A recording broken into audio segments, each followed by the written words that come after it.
우리가 좀 끊임없이 보고 있는 것이 톨레도 요소입니다. 특별히 이제 야곱을 보면서 야곱의 12아들들에서 흥미있게 보고 있습니다. 첫 번째 아들 르우벤은 이 약속을 이을 만한 충분한 자격이 있었지만은 치명적인 것 때문에 그를 통과해 나갔죠. 또 그 다음 형제들 시몬과 레위도 마찬가지로 그들에게서 하나님의 뜻을 이룰 수 없었습니다.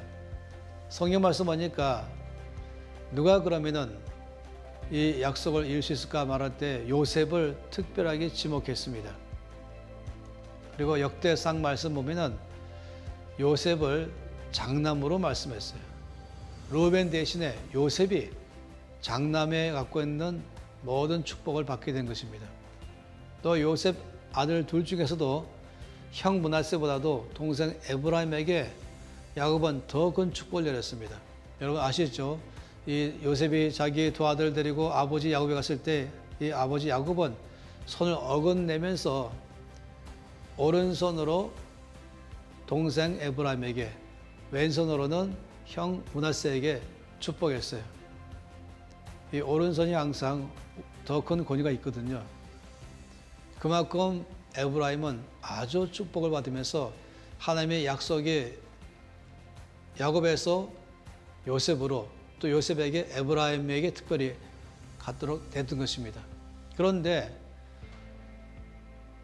성경 말씀 보게 되면은 하나님께서 이렇게 말씀했어요. 에브라임 지파를 버리시고 유다 지파를 택하셨다. 이렇게 말씀하고 있어요. 그래서 유다 지파의 다윗을 택하면서 다윗 계통에서 예수님이 오게 하셨다라고 말한 것입니다. 그러니 에브라임 지파가 그에게 주어진 이 놀라운 분깃, 장자의 축복을 잃어버린 때가 있다는 것이에요. 그리고 오히려 유다 지파를 택한 것이죠. 이것은 특히 시편 78편 9절 말씀 보면은 이렇게 말씀했어요. 에브라임은 모든 것을 갖추고 있는 강한 지파요, 힘 있는 지파라고 말씀했습니다. 그런데 치명적인 것이 뭐냐면은 전쟁의 날에 물러갔다라고 말했습니다. 다시 말하면 싸워야 될 때에 헌신하고 희생하면서 그 싸움에 나서지 아니하고 그때는 움츠리고 자기 몸을 도사리면서 뒤로 빠졌다라고 말한 것입니다. 성경에서 늘 말씀할 때에 하나님의 뜻을 이루는 사람들의 특징은 희생이요 헌신입니다. 이미 우리가 이전에 쭉 봤습니다. 올바른 태도와 올바른 행동 가운데서 이 희생과 헌신이 얼마나 중요한지. 근데 이 희생과 헌신이 없는 대표적인 사람이 바로 에브라임이었습니다. 그래서 주님 말씀하기를 에브라임을 택하지 않으신 이유는 그가 전쟁의 날에 모든 무장이 다 되어 있어서 준비되어 있지만은 물러갔다고 말했던 것이에요. 하나님께서 우리 가운데 주신 바된 모든 것, 시간 주시고 나에게 힘 주시고 나에게 물질 주시고 그럴 때에는 주께서 역사하실 때마다 이거를 아낌없이 헌신하면서 주 앞에 삶을 드리는 게 정말 중요합니다. 얼마만큼의 어느 정도 수준 되는 걸 말하는 게 아니라 내 안에 있는 건강, 내 안에 있는 시간, 내 안에 있는 재물을 정말로 최대한으로 주께서 역사하실 때에 거기에 쓰임받도록 하게 하는 것, 그건 너무나 중요한 것입니다. 에브라임처럼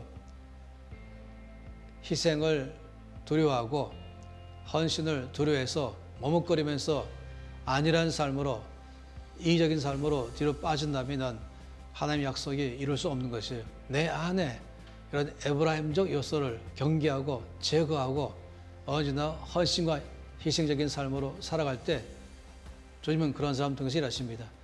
요한계시록 12장 말씀 보니까 원수마귀 이기는 가장 승리의 비결 중에 하나를 자기 생명조차 아끼지 않았다라고 말하는 것이었어요.